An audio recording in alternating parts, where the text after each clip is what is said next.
اعوذ باللہ من الشیطان الرجیم، بسم اللہ الرحمن الرحیم، الحمد للہ رب العالمین والصلاة والسلام علی رسولہ الکریم، رب اشرح لی صدری ویسر لی امری واحلل عقدۃ من لسانی یفقہوا قولی، رب زدنی علما، آمین۔ السلام علیکم ورحمۃ اللہ وبرکاتہ۔ آئیے قرآن سمجھیے، حصہ اول نماز کے ذریعے کے سبق نمبر 3A میں آپ کو خوش آمدید کہتا ہوں۔ آج کے سبق میں ہم سورہ فاتحہ کی آیت نمبر 4-5 لیں گے اور گرامر میں مزید کچھ الفاظ سیکھیں گے۔ تو سب سے پہلے ہماری جو ترتیب ہے اس کے حساب سے ہم نے جو آج آیات پڑھنی ہے ان کی تلاوت سنتے ہیں۔ تو سورہ فاتحہ کی شروع سے لے کے ابھی تک کی تلاوت سنتے ہیں۔ اعوذ باللہ من الشیطان الرجیم۔ اعوذ باللہ من الشیطان الرجیم، بسم اللہ الرحمن الرحیم، الحمد للہ رب العالمین، الرحمن الرحیم، مالک یوم الدین، إياك نعبد وإياك نستعين۔ اچھا جی، آج کی آیات جو ہم نے لینی ہیں ان میں سے پہلی آیت ہے مالک یوم الدین۔ رواں ترجمہ ہے مالک ہے بدلے کے دن کا۔ اچھا، لفظ بہ لفظ ہم لیں تو مالکی کا مطلب ہے مالک ہے۔ اچھا، یہاں پہ اگر آپ دیکھیں گے تو جس طرح یہ میم کے اوپر کھڑی زبر کے ساتھ یہ مالک لکھا ہوا ہے، تو کھڑی زبر، میم کھڑی زبر برابر ہے میم الف زبر کے، ٹھیک ہے۔ میم کے ساتھ کھڑی زبر ہو یا میم الف زبر کے ساتھ ہو تو یہ دونوں کا ایک ہی مطلب ہے۔ یہ لکھنے کا سٹائل ہے جو کہ مطلب اس کو اس طرح بھی لکھ سکتے ہیں اور اس طرح بھی لکھ سکتے ہیں۔ تو جس طرح ہم اردو میں مالک استعمال کرتے ہیں لفظ، اسی طرح یہ لفظ بھی بنا۔ تو مالک جو ہے اس کا مطلب ہی بھی مالک ہی ہے، جس طرح ہم اردو میں استعمال کرتے ہیں۔ اس سے ملتے جلتے دو الفاظ اور بھی ہیں۔ اس سے ملتے جلتے الفاظ میں ایک ہے مالک، جس میں میم، ابھی یہ والا جو مالک ہے اس میں میم کے بعد الف ہے، میم الف زبر ما، اور لام اور کاف کے نیچے زیر ہے۔ تو یہ بیسیکلی 4 الفاظ ہوئے، 4 حروف ہوئے۔ اسی کو لکھنے کا سٹائل ایسے ہے کہ میم کے اوپر کھڑی زبر ہو، لام کے نیچے زیر ہو اور کاف کے نیچے زیر ہو، تو یہ اور یہ برابر ہیں، اور ان دونوں کا مطلب ہے مالک، ٹھیک ہے۔ اس کو 3 حروف کے ساتھ بھی لکھا جاتا ہے۔ میم کے اوپر صرف زبر ہو، الف نہیں ہے، لام اور کاف دونوں کے نیچے زیر ہے، مالک۔ یہ ہم سورہ ناس میں پڑھیں گے، مالک یوم مالک الناس، وہاں پہ ہم پڑھیں گے۔ جب سورہ ناس پڑھیں گے تو اس وقت یہ والا لفظ ہمیں ملے گا۔ اس مالک کا مطلب ہے بادشاہ، مالک اور ملک۔ اور تیسرا ہے ملک، میم کے اوپر زبر اور لام کے اوپر زبر، تو ملک کا مطلب ہے فرشتہ۔ تو یہ تینوں الفاظ ملتے جلتے ہیں، لیکن تینوں میں تھوڑا تھوڑا ڈفرنس ہے جن کو آپ نے نوٹ رکھنا ہے، اور اس کی وجہ سے پورا لفظ کا مطلب ہی چینج ہو جاتا ہے۔ یہاں پہ جو مالک ہے یہ پہلے والا مالک ہے جس کا مطلب ہے مالک۔ یوم جو ہے یہ اردو میں بھی ہم استعمال کرتے ہیں، اس کا مطلب ہے دن۔ یہ واحد ہے، اس کی جمع ہوتی ہے ایام۔ اور الدین کا مطلب ہے بدلہ۔ اب یہاں پہ الدین، یوم الدین کا مطلب ہوا بدلے کا دن۔ اچھا، اس کے 2 مطلب ہیں، الدین، دین کے 2 مطلب ہیں۔ ایک مطلب تو بدلہ ہو گیا جو کہ ہم جس کی بات ہم نے کر لی ہے، اور دوسرا زندگی کا نظام، اس کو بھی دین کہتے ہیں۔ مثال کے طور پہ ہم کہتے ہیں دین اسلام، یعنی کہ اسلام کا بتایا ہوا زندگی کا نظام۔ تو یہ دونوں طرح سے استعمال ہو سکتا ہے۔ کسی جگہ پہ ہم اس کا مطلب دین یعنی کہ زندگی کے نظام کو بھی لیں گے، لیکن فی الحال یہاں پہ یوم الدین کا مطلب ہے بدلے کے دن، یعنی کہ قیامت کے دن کی بات ہو رہی۔ اچھا، جب ہم الفاظ کے مطلب دیکھ چکتے ہیں کسی بھی آیت کے، تو ہم پھر اس میں سے سبق جو نکل سکتے ہیں وہ ہم دیکھتے ہیں۔ تو یہاں سے ہمیں کیا سبق ملتا ہے؟ یہ مالک، مطلب ہم نے کیا کیا، ہم نے اس سے پہلے سورہ فاتحہ میں پڑھا کہ اللہ تعالیٰ کے بارے میں ہم نے بات کی کہ اللہ تعالیٰ تمام تعریفیں اور شکر اس اللہ کے لیے ہے جو کہ دونوں تمام جہانوں کا رب ہے، وہ رحیم ہے، وہ رحمان ہے، اور اب ہم یہ پڑھ رہے ہیں کہ وہ یوم دین کا مالک ہے، یعنی کہ بدلے کے دن کا مالک ہے۔ تو بدلے کا دن یا قیامت کا دن جس کو ہم کہتے ہیں روز محشر ہوگا یا روز جزا ہوگا، جس دن ہر کسی کو جو کچھ اس نے کیا اس کی جزا ملے گی، اس دن اللہ ہی مالک ہوگا، ہر چیز کا مالک ابھی بھی اللہ ہی ہے۔ لیکن اس نے کیا کیا ہے کہ اس نے ابھی اپنا جو انسان ہیں، انسانوں کو کچھ اختیار دے دیا، جنوں اور انسانوں کو کچھ اختیار دے دیا ہے کہ وہ اپنی سمجھ کے مطابق یا اپنی انٹینشن کے مطابق نیکی اور بدی میں سے آپٹ کریں، چوز کریں کہ انہوں نے کس کے تحت گزارنا ہے۔ نیکی کا راستہ ہو سکتا ہے مشکل ہو، لیکن اللہ تعالیٰ نے ہمیں یہ ہدایت اپنی طرف سے ایک ہدایت کا راستہ بتا دیا ہے کہ جو نیکی کا راستہ ہے چاہے وہ مشکل ہے لیکن اس کو فالو کرنے والا کامیاب ہوگا۔ تو اب یہ آپشن، یہ اختیار دینے کے بعد اللہ تعالیٰ نے یہ اختیار جو ہے یہ کب تک ہے؟ قیامت کے دن تک۔ قیامت کے دن کسی کا کوئی اختیار نہیں ہوگا، اس دن سارا اختیار اللہ کا ہی ہوگا۔ ابھی بھی زیادہ تر تو اختیار اللہ کے پاس ہی ہے، تھوڑا بہت اختیار ہمیں دیا گیا اور اسی اختیار کی بیسس پہ ہمارا امتحان ہے۔ قیامت والے دن کسی کو بات کرنے کی اجازت نہیں ہوگی، اس دن صرف وہی بات کر سکے گا جس کو اللہ تعالیٰ نے اجازت دی ہوگی، اور اللہ تعالیٰ ہمارے جسم کے اعضاء کو بھی اجازت دے دے گا اور وہ بھی بات کریں گے، اور جو بھی بات کرے گا وہ حق بات ہی کرے گا۔ تو قیامت کا دن بڑا ہی بھیانک ہے۔ اگر ہم اس حساب سے دیکھیں کہ ہمیں اپنے ہر کیے ہوئے عمل اور ہر کی ہوئی بات کا ہمیں حساب دینا ہے، تو اس حساب سے اگر ہم دیکھیں تو قیامت کا دن بڑا ہی بھیانک ہوگا۔ اور اللہ تعالیٰ نے یہ فرمایا ہے کہ آدمی اس دن نفس نفسی کا عالم ہوگا، آدمی اپنے بچوں کو، اپنی بیوی کو، بہن بھائی کو اور ماں باپ کو، یہ نہیں کہ یہ وہ رشتے ہیں جو کہ قریبی رشتے ہیں، جن کو دکھ میں دیکھ کے یا تکلیف میں دیکھ کے انسان خود بھی دکھ محسوس کرتا ہے۔ لیکن قیامت والے دن اتنا برا سما ہوگا کہ اس دن ان سارے رشتوں کو دیکھ کے بھی وہ بھاگے گا کہ ان میں سے کوئی میرے سے کوئی چیز نہ مانگ لے۔ تو یہ بات ساری سمجھنے کے باوجود، یہ سمجھنے کے بعد ہمیں یہ امید رکھنی چاہیے کہ اللہ تعالیٰ قیامت والے دن ہم پہ اپنا رحم کرے، کیونکہ وہ رحمان اور رحیم ہے۔ اور ساتھ ساتھ یہ ڈر بھی ہونا چاہیے کہ کہیں اللہ سے ہمیں سزا نہ مل جائے۔ تو عادت نمبر 7 یہاں سے ہم نکالیں گے، 6 عادتیں ہم پڑھ چکے تھے۔ کامیاب انسان کی عادت نمبر 7 یہ ہو کہ کوشش یہ کرنی چاہیے کہ ہر کام آخرت کے دن کو سامنے رکھ کے کیا جائے، اور اس دن کی تیاری میں ذرا برابر بھی کوشش کریں کہ وقت ضائع نہ ہو۔ تو اس تصور اور احساس کے ساتھ اس آیت کو پڑھیں۔ مالکی یوم الدین، مالک ہے بدلے کے دن کا۔ اچھا، اگلی آیت ہے ایاک نعبد و ایاک نستعین۔ ترجمہ اس کا ہے تیری ہی ہم عبادت کرتے ہیں اور تجھ ہی سے ہم مدد چاہتے ہیں۔ ایاکا، یہ لفظ ہے اور اس کا مطلب ہے صرف تیری ہی۔ ایاکا، صرف تیری ہی۔ اس کے 2 ٹکڑے یہاں پہ لکھے ہوئے ہیں، ایا اور کا۔ تو یہ جو کا ہے اس کے بارے میں آج ہم پڑھیں گے انشاءاللہ، گرامر میں اس کے بارے میں ہم پڑھیں گے تو یہ ہمیں اور کلیئر ہو جائے گا۔ تو فی الحال صرف اتنا یاد رکھیں کہ ایا کا مطلب ہے صرف تیری ہی۔ اچھا، نعبدو کا مطلب ہے ہم عبادت کرتے ہیں۔ یہ اس میں جو الفاظ ہیں ان کے اوپر اگر ہم غور کریں تو عبدہ جو ہے نا، عین با اور دال اس کا مادہ ہے، تو یہ عبادت کرنا یا عابد، معبود، اس طرح کے الفاظ ہم اردو میں بھی استعمال کرتے ہیں۔ تو نعبدو کا مطلب ہے ہم عبادت کرتے ہیں۔ اچھا، عبادت سے کیا مراد ہے؟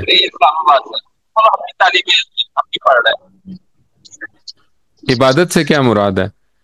تمام کام جو اللہ تعالیٰ کی فرما برداری کے کیے جاتے ہیں وہ سارے عبادت ہیں۔ ان میں ظاہری عبادتیں بھی شامل ہو سکتی ہیں جیسے نماز، روزہ، زکوٰۃ، حج، ان میں کسی کو نیکی کی طرف دعوت دینا، کسی کو نصیحت کرنا، جہاد کرنا، یعنی کہ اپنے اللہ تعالیٰ کی اطاعت سے زندگی، اللہ تعالیٰ کی اطاعت میں زندگی گزارنے کی کوشش کرنا، علم حاصل کرنا، حلال کمانا، دوسروں کی خدمت کرنا، یہ ساری چیزیں عبادت میں شامل ہیں۔ لیکن سب سے پہلی جو چیز اس میں ہے وہ ہے نماز، اور ایک حدیث ہے جس کا مفہوم ہے کہ جس نے نماز چھوڑ دی اس نے دین کو ڈھا دیا۔ تو اس سے ہمیں پتہ چلتا ہے کہ نماز کتنی اہم عبادت ہے، اور اسی نماز میں ہم یہ آیت پڑھتے ہیں کہ اے اللہ صرف تیری ہی ہم عبادت کرتے ہیں۔ اچھا، اس کے بعد ہے وا ایا کا، اور پھر ایا کا دوبارہ آ گیا۔ ایا کا مطلب ہم نے پڑھا تھا صرف تیری ہی یا صرف تجھ ہی سے۔ تو وا اور فا کے بارے میں ہم پہلے پڑھ چکے ہیں کہ یہ الفاظ کے شروع میں آ جاتے ہیں۔ نستعین، آخری لفظ ہے نستعین۔ نستعین کا مطلب یہاں پہ لکھا ہوا ہے ہم مدد چاہتے ہیں۔ اگر ہم اس پہ غور کریں تو اردو میں ہم یہ لفظ استعمال کرتے ہیں استعانت۔ استعانت کا مطلب ہوتا ہے کہ ایک دوسرے سے تعاون کرنا، تو تعاون چاہنا۔ اسی طرح آنت، تعاون، معاون، یہ سارے الفاظ جو ہیں یہ ہم اردو میں بھی استعمال کرتے ہیں۔ تو نستعین کا مطلب ہے ہم مدد چاہتے ہیں۔ تو وَإِيَّاكَ کا نستعین کا مطلب ہوا اور صرف تجھ ہی سے ہم مدد چاہتے ہیں۔ اب یہاں پہ اگر ہم ان دونوں الفاظ پہ غور کریں تو ان دونوں الفاظ میں ہم نے کہا ہم، دونوں الفاظ میں ہم اپنی بات کر رہے ہیں۔ تو نعبدو کا نون اور نستعین کا نون یہ کامن ہے۔ یہ جو نون ہے یہ بتا رہا ہے کہ ہم اپنی بات کر رہے ہیں۔ اگر آپ کو یاد ہو تو ہم نے جو پڑھے تھے ضمائر پڑھے تھے، ہم نے پڑھا تھا ہوا، ہم، انتا، انا، انتم، نحنو۔ نحنو میں بھی یہ نون موجود ہے۔ تو نحنو کا مطلب ہے ہم سب، اور اسی طرح نعبدو ہم عبادت کرتے ہیں، اور نستعین ہم مدد چاہتے ہیں۔ تو اس کا کیا ربط ہے، اس کا کیا ربط ہے، یہ تھوڑا سا آگے جا کے ہمیں پتہ چلے گا، لیکن انشاءاللہ جب افعال ہم پڑھیں گے، فعل کے بارے میں ہم پڑھیں گے تو وہاں پہ ہم اس کو ڈیٹیل سے پڑھیں گے۔ اچھا، یہاں سے کیا سبق ملتا ہے؟ یہاں سے ہمیں یہ سبق ملتا ہے کہ قرآن میں اللہ تعالیٰ نے فرمایا کہ میں نے جنوں اور انسانوں کو اپنی ہی عبادت کے لیے پیدا کیا۔ اب عبادت کے بارے میں ہم نے پڑھا کہ عبادت کیا ہے، کہ اللہ تعالیٰ کے حکم کی پیروی کرنا عبادت ہے۔ اس میں اللہ کو ایک جاننا، نماز پڑھنا، روزہ رکھنا، زکوٰۃ دینا، یہ ساری چیزیں شامل ہیں۔ اب ان ساری چیزوں میں ان ساری چیزوں کی اہلیت رکھنا، یا ان ساری چیزوں کو ایک کمال درجے میں مکمل کرنا، نماز کو اس طرح پڑھنا جس طرح نماز پڑھنے کا حق ہے، اللہ تعالیٰ کو ایک ماننا اور اس کے اوپر اپنی زندگی بھر اس کے اوپر قائم رہنا، یہ ہمارے لیے ایز اے ہیومن ہمارے لیے پاسبل نہیں ہے۔ صرف ہم اپنی کوشش سے یہ نہیں کر سکتے، بلکہ ہم یہ اس آیت میں، اس ٹکڑے میں یہ کہہ رہے ہیں کہ ہم عہد کر رہے ہیں کہ اے اللہ ہم صرف تیری ہی عبادت کرتے ہیں، اور اس عبادت کے لیے، اس عبادت کو اچھی طرح کرنے کے لیے، یا پایہ تکمیل تک پہنچانے کے لیے، یا اس طرح کرنے کے لیے کہ جس طرح کرنے کا حق ہے، ہوتا ہے اس چیز کا، تو اس کے لیے ہم تجھ سے ہی مدد چاہتے ہیں۔ تیری مدد کے بغیر ہم اس طرح عبادت کر نہیں سکتے جس طرح تو نے ہمیں حکم دیا۔ تو اس کے لیے، اس عبادت کے لیے ہمیں تیری مدد کی ضرورت ہے۔ تو اے اللہ ہمیں توفیق دے، ہماری مدد فرما کہ ہم ایسی عبادت کریں جو تجھے پسند آ جائے۔ تو یہاں سے کیا کریں؟ یہاں سے ہم عادت نمبر 8 نکال سکتے ہیں۔ عادت نمبر 8 کیا ہے؟ کہ ہر کام میں عبادت کی نیت کریں۔ انسان کے جسم کے 2 حصے ہیں، ایک ظاہری جسم ہے جو نظر آتا ہے، اور ایک روح ہے جو کہ نظر نہیں آتی، اس کو محسوس کر سکتے ہیں۔ جسم کو کھانا چاہیے، اور روح کی غذا کیا ہے؟ وہ ہے عبادت۔ جب تک اللہ تعالیٰ کی صحیح طریقے سے عبادت نہیں کریں گے اس وقت تک روح کو سکون نہیں ملے گا۔ تو یہاں اور ایاک نعبدو سے ہم نکالیں گے کہ ہر کام میں عبادت کی نیت ہو، اور نستعین سے ہم نکالیں گے کہ ہر کام میں اللہ تعالیٰ کی مدد مانگنا۔ یہ کامیاب انسان کی عادت نمبر 9 ہے۔ اور یہ کس طرح پاسبل ہوگا؟ یہ اس طرح ہوگا جس طرح اللہ کے نبی کریم صلی اللہ علیہ وسلم نے اور باقی نبیوں نے اللہ تعالیٰ سے مانگا، یعنی مسنون دعائیں سیکھنا۔ قرآن کریم میں اللہ تعالیٰ نے نبیوں کی دعاؤں کو ریکارڈ کیا، ان دعاؤں کو پڑھنا، ان دعاؤں کے ذریعے سے اللہ تعالیٰ سے اپنی دنیا اور آخرت کی بھلائیاں مانگنا۔ اور اس کے علاوہ نبی کریم صلی اللہ علیہ وسلم کی بتائی ہوئی دعائیں جو کہ ہم اس کورس میں بھی پڑھیں گے، اور ویسے بھی احادیث میں وہ دعائیں موجود ہیں، تو حضور صلی اللہ علیہ وسلم نے جن دعاؤں کے ذریعے اپنے لیے اللہ تعالیٰ کی نعمتیں مانگی، اللہ تعالیٰ کی رحمت مانگی، وہ دعائیں ہم بھی یاد کریں اور ہم بھی ان دعاؤں کے ذریعے سے اللہ تعالیٰ سے مدد مانگیں، تاکہ ہماری دین اسلام کے جو بتائے ہوئے راستے ہیں ان کے اوپر ہم اپنی زندگی جو ہے وہ ان سے عمل پیرا ہو سکے۔ اس تصور اور احساس کے ساتھ اس آیت کو پڑھیں۔ ایاک نعبد و ایاک نستعین، صرف تیری ہی ہم عبادت کرتے ہیں اور صرف تجھ ہی سے ہم مدد چاہتے ہیں۔ اچھا، اب سمرائز ہم کر رہے تھے تو ہم نے یہ دیکھا تھا کہ ہم عادتیں جو ہے نا ان کو سامنے رکھ رہے ہیں، تو ابھی تک ہم نے 9 عادتیں پڑھ لی ہیں، ان کو ایک دفعہ سم اپ کر لیتے ہیں۔ سب سے پہلی عادت ہم نے پڑھی تھی اعوذ باللہ من الشیطان الرجیم سے، وہ کیا تھی؟ سیفٹی فرسٹ، اپنی حفاظت کا خیال رکھیں۔ دوسری عادت ہم نے پڑھی تھی بسم اللہ سے، وہ تھی ہر کام سے پہلے بسم اللہ کہنا۔ الرحمن الرحیم سے ہم نے تیسری عادت لی تھی، وہ یہ تھی کہ اللہ کے بارے میں ہمیشہ اچھا گمان رکھیں۔ الحمدللہ رب العالمین کے بارے میں ہم نے یہاں سے الحمد کے 2 معنی ہم نے پڑھے تھے۔ ہم نے پہلا معنی پڑھا تھا تعریف، اور دوسرا معنی پڑھا تھا شکر۔ تو تعریف سے ہم پہلی چوتھی عادت لیں گے، وہ یہ ہے کہ علم حاصل کریں اور کائنات میں تدبر کریں تاکہ اللہ کی بہترین تعریف کر سکیں۔ اور شکر سے دوسری عادت ہم نے 5ویں عادت لی تھی، وہ تھی اللہ کے احسانات کو یاد رکھتے ہوئے بار بار شکر ادا کریں۔ ہر نعمت کا جب بھی احساس ہو آپ کو تو کہیں الحمدللہ۔ الرحمن الرحیم سے ہم نے چھٹی عادت لی تھی، وہ تھی دوسروں پر رحم کیجیے تاکہ آپ پر رحم کیا جائے۔ مالک یوم الدین سے آج ہم نے پڑھا کہ کوشش کریں کہ ہر کام آخرت کو سامنے رکھ کر کیا جائے اور اس دن کی تیاری میں وقت ضائع نہ کیا جائے۔ ایاک نعبد سے ہم نے عادت سیکھی کہ ہر کام میں عبادت کی نیت ہو، اور ایاک نستعین سے ہم نے 9ویں عادت سیکھی کہ ہر کام میں اللہ تعالیٰ کی مدد مانگی جائے۔ الحمدللہ ہمارا جو نماز کا لیسن تھا وہ آج بہت ہی چھوٹا تھا تو وہ ختم ہو گیا۔ اب ہم لیتے ہیں ایک بریک اور اس کے بعد گرامر پڑھیں گے۔ السلام علیکم ورحمۃ اللہ وبرکاتہ۔ اعوذ باللہ من الشیطان الرجیم، بسم اللہ الرحمن الرحیم، الحمد للہ رب العالمین والصلاة والسلام علی رسولہ الکریم، رب اشرح لی صدری ویسر لی امری واحلل عقدۃ من لسانی یفقہوا قولی۔ السلام علیکم ورحمۃ اللہ وبرکاتہ۔ سبق نمبر 3B۔ اچھا، اس میں ہمارا رول ہے کہ ہم مائکس آن کر لیتے ہیں سارے، تو سارے ساتھی اپنے مائکس آن کریں تاکہ ہم گرامر کو مل کر پڑھ سکیں۔ اچھا، گرامر ہم نے پڑھا تھا کہ گرامر ہم کس سے سیکھتے ہیں؟ ہم TPI کے ساتھ سیکھتے ہیں۔ TPI کیا ہے؟ Total physical interaction. اس میں ہم 7 چیزوں کو استعمال کرتے ہیں۔ وہ 7 چیزیں کیا کیا ہیں؟ میرے ساتھ پڑھیے۔ سنیے، دیکھیے، سوچیے، بولیے، بتائیے، دل سے کیجیے اور مل کر کیجیے۔ الحمدللہ۔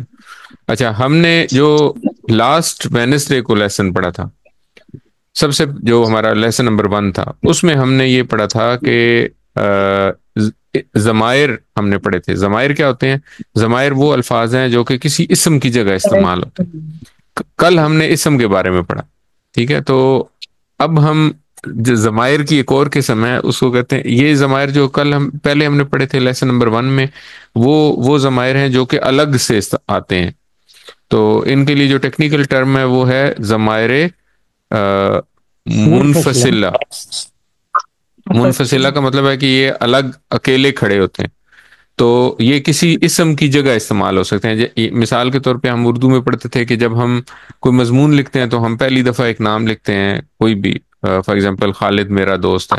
اس کے بعد ہم ہر جملے میں خالد خالد خالد نہیں لکھتے، بلکہ ہم یہ لکھتے ہیں کہ وہ میرے ساتھ کام پہ جاتا ہے، یا وہ میرے ساتھ نماز پڑھتا ہے، یہ ساری چیزیں پھر ہم اس کا ذکر جب بھی کرتے ہیں ہم وہ کے ساتھ ذکر کرتے ہیں، تو ان کو کہتے ہیں ضمائر، یعنی کہ اسم کی جگہ جو لفظ استعمال ہوگا وہ ضمیر ہوگا. تو ضمائر بھی سارے جو ہیں یہ اسماء ہی ہیں، اسم ہی ہیں. ٹھیک ہے. اب جو دوسرے ہم اسم پڑھیں گے وہ کیا کریں گے، وہ کسی چیز، کسی اور اسم کا، کسی بھی اسم کا یا کسی بھی فعل کا یا کسی بھی حرف کا کسی اسم کے ساتھ تعلق بتائیں گے. تو یہ بھی ضمائر ہیں. اردو میں ہم کہتے ہیں، مثال کے طور پہ ہم کہتے ہیں اس کی کتاب، پھر اس شخص کی کتاب، ان سب کی کتاب، آپ کی کتاب، میری کتاب، آپ سب کی کتاب، ہم سب کی کتاب. تو یہ جو ہم سب ہے، اس کی، ان کی، آپ کی، میری، ہم سب کی، یہ سارے جو الفاظ ہیں نا یہ بھی ضمائر ہیں. لیکن یہ ضمائر چونکہ کسی چیز کے ساتھ جڑ کے آتے ہیں تو ان کو کہتے ہیں ضمائر متصلہ، یعنی کہ یہ کسی چیز کے ساتھ متصل ہو کے آتے ہیں، جڑ کے آتے ہیں. یہ ٹرمنالوجی آپ کو یاد کرنے کی ضرورت نہیں ہے، بس آپ کو یہ پتا ہو کہ یہ دو قسم کے ضمائر ہیں. ایک ہم نے وہ پڑھے تھے، جو پہلے پڑھے تھے وہ تھے ہوا، ہم، انتا، انا، انتم، نحنو. اور آج ہم دوسری قسم کے پڑھیں گے. تو یہ والے جو ٹکڑے ہیں آج ہم یہ پڑھیں گے. یہ کیا ہیں؟ یہ ہیں جی، سوری، یہ ہیں ہو. ہوا کی جگہ اب ہوگا ہو. ٹھیک ہے. تو ہو، یہ ہو کے ساتھ یہ جو آپ کو نظر آ رہا ہے یہ کسی چیز سے کنٹینویشن ہے، تو اس کا مطلب یہ ہے کہ اس سے پہلے کوئی لفظ اور بھی ہوگا. ٹھیک ہے. تو ہم کیسے یاد کریں گے؟ ہم ان کو یاد کریں گے ہو اس کا، ہم ان سب کا، آپ کا، یہ میرا، تم آپ سب کا، نا ہم سب کا. ٹھیک ہے. اب آپ میرے ساتھ پڑھیں اور اشارے وہی رہیں گے جو کہ ہم نے پہلے سیکھے تھے. تو چونکہ اشارے رائٹ ہینڈ سے ہو رہے ہیں تو اس کا مطلب ہے یہ مذکر ہے، سارے یہ مذکر کے لیے استعمال ہو رہا ہے. تو میرے ساتھ پڑھیے ہو اس کا، ہم ان سب کا، کا آپ کا، یہ میرا، کم آپ سب کا، نا ہمارا، ہو اس کا، ہم ان سب کا، کا آپ کا، یہ میرا، کم آپ سب کا، نا ہمارا. اب ہم اشاروں کے ساتھ ان کو ذرا کوریلیٹ کرتے ہیں تو ہم اردو کو چھوڑ کے پڑھتے ہیں. ہو ہم، کا جی، کم نا، ہو ہم، کا جی، کم نا، ہو ہم، کا جی، کم نا. اچھا، اب ان کو ان کی امپورٹنس کتنی زیادہ ہے یہ قرآن کریم کی ہر لائن میں نظر آئیں گے آپ کو. مثال کے طور پہ یہ سورہ کہف کی کچھ آیات ہیں، تو اب آپ اس میں دیکھیں عبد ہی، یہ ہو ہے. ٹھیک ہے. پھر یہاں پہ دوبارہ ہو نظر آ گیا، پھر یہاں پہ ہو نظر آ گیا. تو اس طرح یہ ہم یہاں پہ نظر آ گیا. تو یہ ٹکڑے آپ کو جگہ جگہ نظر آئیں. ان ٹکڑوں کو پھر ہم اب اگلے کچھ اسباق میں ان کو ڈیٹیل کے ساتھ پڑھیں گے. اب ہم کوئی بھی اسم لیتے ہیں، مثال کے طور پہ ہم لیتے ہیں رب. رب کے بارے میں ہم نے پڑھا تھا، رب کا کیا مطلب ہوتا ہے؟ پالنے والا. رب العالمین، الحمدللہ رب العالمین میں ہم نے پڑھا تھا.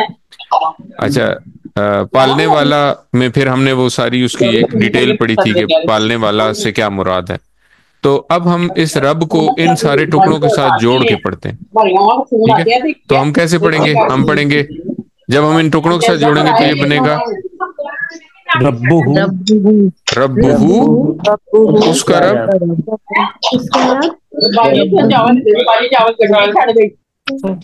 ربہ اس کا رب، ربہم ان سب کا رب، ربو کا آپ کا رب، ربی میرا رب، ربکم آپ سب کا رب، ربنا ہمارا رب، ربنا ہمارا رب، ٹھیک ہے. ربہ ربہم، ربہم ربکا ربی، ربکا ربی، ربکم ربنا، ربہ ربہم، ربکا ربی، ربکا ربی، ربکم ربنا. ربکم ربنا. الحمدللہ. تو یہ ہم نے ان سارے ٹکڑوں کو رب کے ساتھ جوڑا تو دیکھیں وہ سارا سیکوینس چینج ہو گیا. تو یہ بیسیکلی یہ ٹکڑے جو ہیں یہ کیا بتاتے ہیں؟ یہ ملکیت بتاتے ہیں، کسی بھی چیز کی کسی چیز کے ساتھ کوئی ریلیشن بتاتے ہیں. تو اسی طرح ہم مختلف اسماء کے ساتھ اس کو جوڑ سکتے ہیں. جب ہم مزید کچھ اسماء کے ساتھ اگر ہم جوڑیں تو ہم مثال کے طور پہ اگر ہم دین کے ساتھ جوڑیں تو یہ کیا بنیں گے؟ یہ بنے گا دینہو، دینہم، دینکا دینی، دینی دینکم دیننا، دیننا دینہو دینہم، دینکا دینی، دینکا دینی دینکم دیننا. دیننا. ٹھیک ہے. اگر اس کو کتاب کے ساتھ جوڑیں تو یہ بنے گا کتابہو کتابہم، کتابکا کتابی، کتابکم کتابنا. الحمدللہ. تو اس طرح اس کو مختلف اسماء کے ساتھ جوڑ کے ہم پریکٹس کر سکتے ہیں. اب ہم اس کو بول چال میں لیتے ہیں.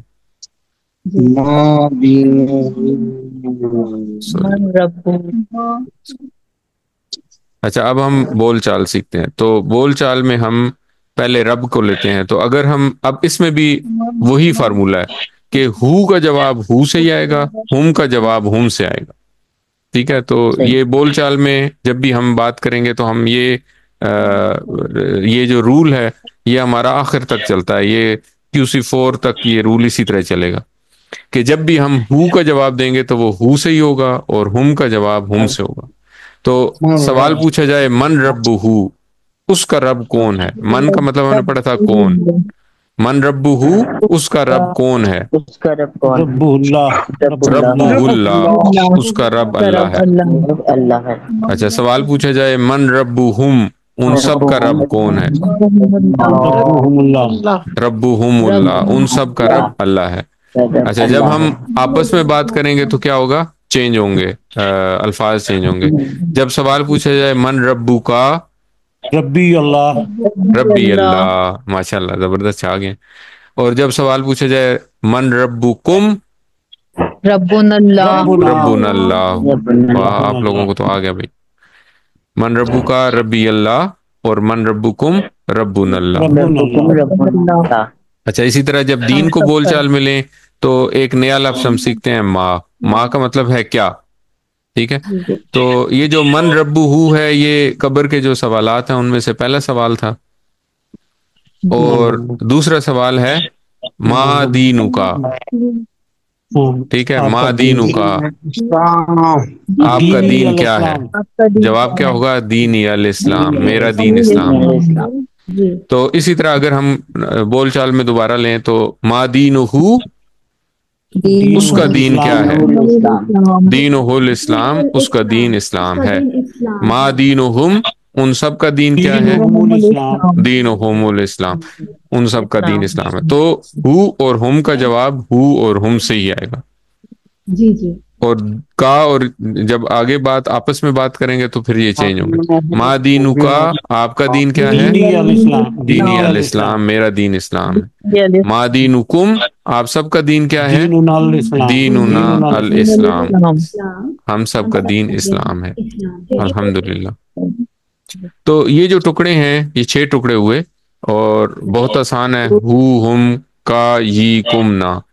تو وہاں پہ کیا تھا؟ وہاں پہ تھا ہوا ہم، یہاں پہ ہے ہو ہم. وہاں پہ تھا انتا انا، یہاں پہ ہے کا یہ. جی. وہاں پہ تھا انتم نحنو، اور یہاں پہ ہے کم نا. ان کو کمپیئر کر کے پڑھیں گے تو انشاءاللہ یہ 6 ٹکڑے یاد کرنے سان. اور آج چونکہ وینسڈے ہے، وینسڈے کے بعد آگے ہمارے پاس 5 دن پھر ہیں. تو اگلے 5 دنوں میں ہم انشاءاللہ ان کی بار بار پریکٹس کریں گے تو یہ ہمیں یاد ہو جائے گا. جی جی جی. اچھا تھینک اس کے یو. بعد اس کو کیا کر سکتے ہیں, اس کو ہم مختلف اسم لکھ سکتے ہیں جیسے ہم نے کتاب کے ساتھ پڑھا, ٹھیک ہے, اسی جی طرح ہم اس کو قلم کے ساتھ پڑھ سکتے ہیں. ساتھ کس کو کہتے ہیں, گھڑی کو کہتے ہیں, ساتھ کے ساتھ پڑھ سکتے ہیں. جوال موبائل کو کہتے ہیں, موبائل کے ساتھ پڑھ سکتے ہیں. اس کے علاوہ بھی جو آپ کو اسم آپ کے سامنے نظر آئے, کوئی بھی چیز نظر آئے, آپ اس کے ساتھ اس کو پڑھ سکتے ہیں. تو جی جی مثال کے طور پہ ہم کتاب کے ساتھ ہم نے کر لیا, قلم کے ساتھ ہم کرتے ہیں, تو قلم کے ساتھ یہ کیا بنیں گے, آپ بتائیں. جی. قلمہ قلمہ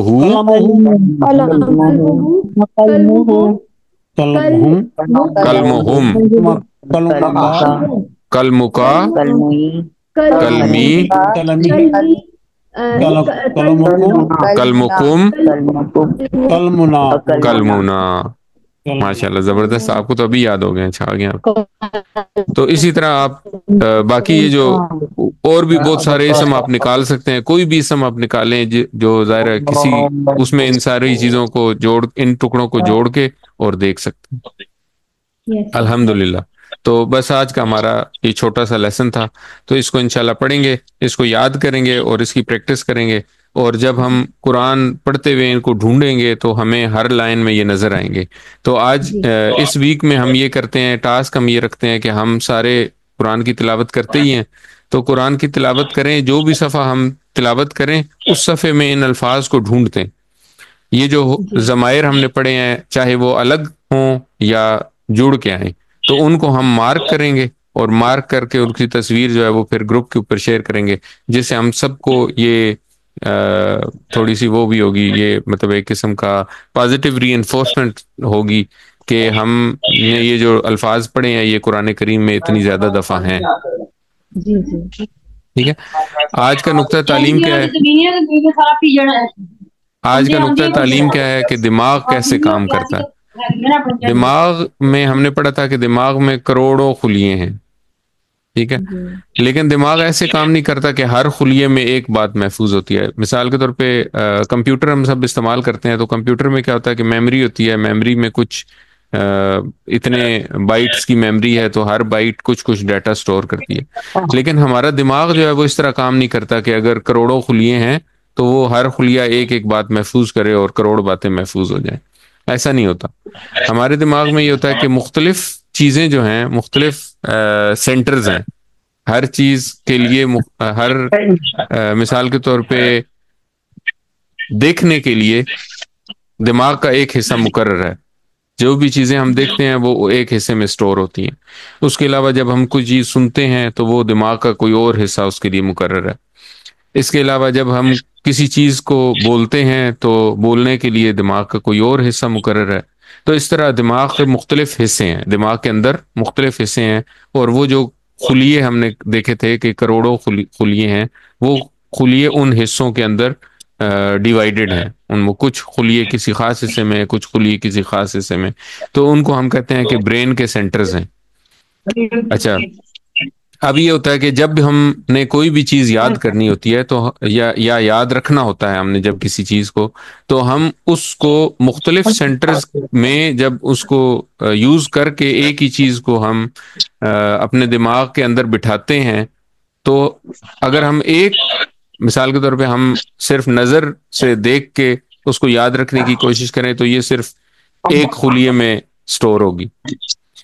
اچھا, یہ جب ہم سٹور کریں گے تو اس کے سٹور کرنے کے مقابلے میں اگر ہم 2 سینٹر استعمال کریں, یعنی کہ سنیں بھی ساتھ میں اور دیکھیں بھی, دیکھیں پلس سنیں, تو 2 سینٹرز میں سٹور ہو جائے گی بات. تو یہ بات جو ہے یہ زیادہ دیر تک یاد رہے گی. اگر ہم تیسرا سینٹر استعمال کریں, مثال کے طور پہ ہم اس بات کو دیکھ کے, سن کے اور اسی کو بولیں بھی, تو تیسرا سینٹر بھی جو ہے وہ اس بات کو اپنے اندر سٹور کر لے گا.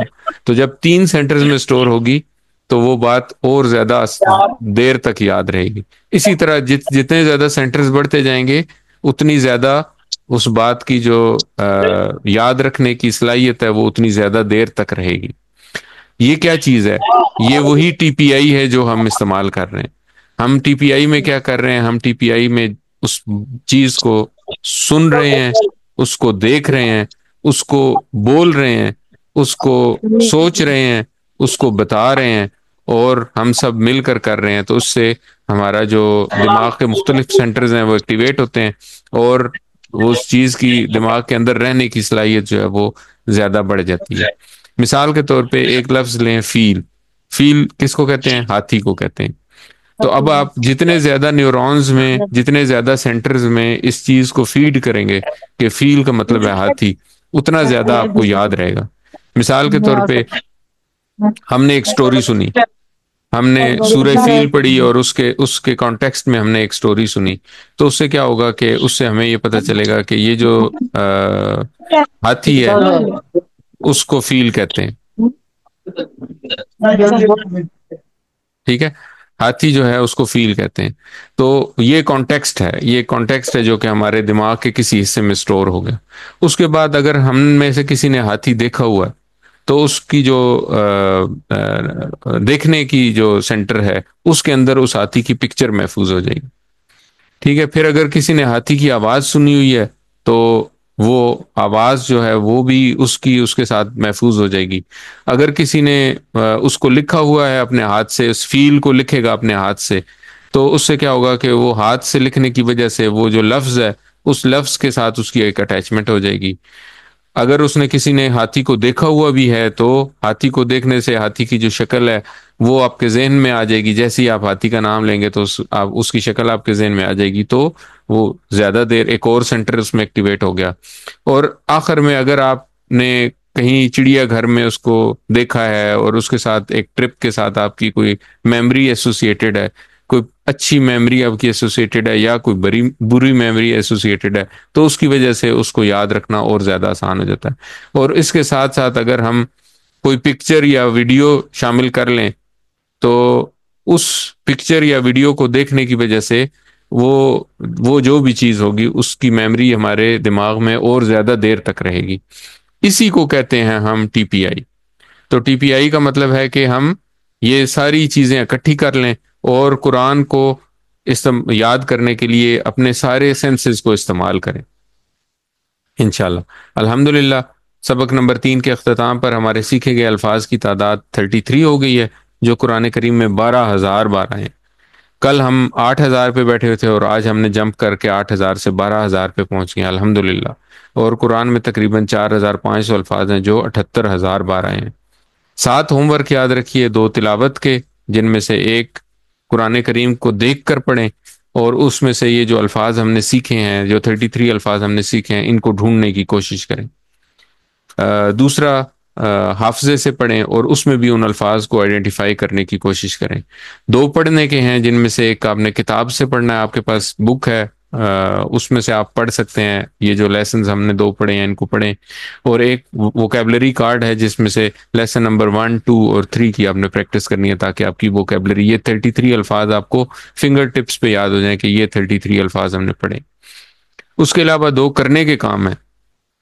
ایک آپ کو on line home work quiz share کیا جائے گا جو کہ آپ نے اٹیمپٹ کرنا ہے نیکسٹ منڈے سے پہلے، اور ایک آپ نے ورک بک کے اوپر کام کرنا ہے، اس کو لکھنا ہے، وہ ورک بک کا لیسن نمبر 2 اور لیسن نمبر 3 آپ نے کمپلیٹ کرنا ہے۔ اس کورس کا لفظی ترجمہ اور قواعد کا سننا، اپنے ساتھیوں سے کورس کی باتیں کرنا، اور نماز میں مختلف صورتوں کی تلاوت کرنا۔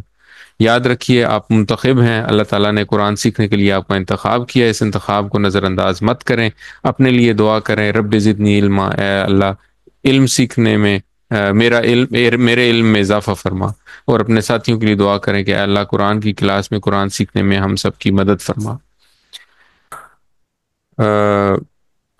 یہ جو پاکٹ بک ہے اس کے اوپر ہم بہت ایمفیسائز کرتے ہیں، اس کو اپنے ساتھ رکھیں اور ان الفاظ کے معنی جو ہیں یاد کریں۔ اب یہ صرف اگر آپ یہ سوچیں کہ یہ جو کارڈ کی شکل میں ایک ووکیبلری کارڈ آپ کے پاس ہے، اس میں قرآن کے 50% الفاظ ہیں، اگر آپ یہی ذہن میں رکھیں تو اس کو بار بار پڑھنا آپ کے لیے آسان ہو جائے گا۔ ایک قسم کا آپ کو انسینٹیو ملے گا کہ قرآن کے 50% الفاظ صرف اس چھوٹے سے کارڈ کے اندر ہیں۔ اور ٹیچر بنیے، جو کچھ آپ نے سیکھا ہے وہ دوسروں کو سکھائیے، چاہے وہ گروپ میں آپ کے ساتھی ہیں، چاہے وہ گھر میں آپ کے فیملی ممبرس ہیں، ان کو سکھائیے۔ آج ہم نے کیا سیکھا؟ آج ہم نے سیکھا ہو، ہم، کا، یہ، کم، نا۔ یہ دوسروں کو سکھائیں گے تو دوسروں میں سے بھی ہو سکتا ہے کسی کو شوق پیدا ہو جائے کہ میں بھی یہ سیکھنا چاہتا ہوں. اور دوسرا اس کا سب سے بڑا فائدہ آپ کو خود ہوگا. جب آپ کسی دوسرے کو سکھائیں گے تو آپ کو بہت اچھا یاد ہوگا، اور بعد میں ٹیچر بننے کے لیے ٹریننگ چاہیے ہوگی تو انشاءاللہ وہ بھی ملے گی. اللہ تعالیٰ سے دعا ہے کہ وہ ہمیں قرآن کو پڑھنے، سمجھنے، غور کرنے، یاد کرنے، عمل کرنے اور پھیلانے کی توفیق عطا فرمائے. سبحان اللہ و بحمدہ، سبحانک اللہم و بحمدک، نشہد ان لا الہ الا انت، نستغفرک و نتوب الیک. السلام علیکم ورحمۃ اللہ وبرکاتہ. وعلیکم السلام ورحمۃ اللہ وبرکاتہ.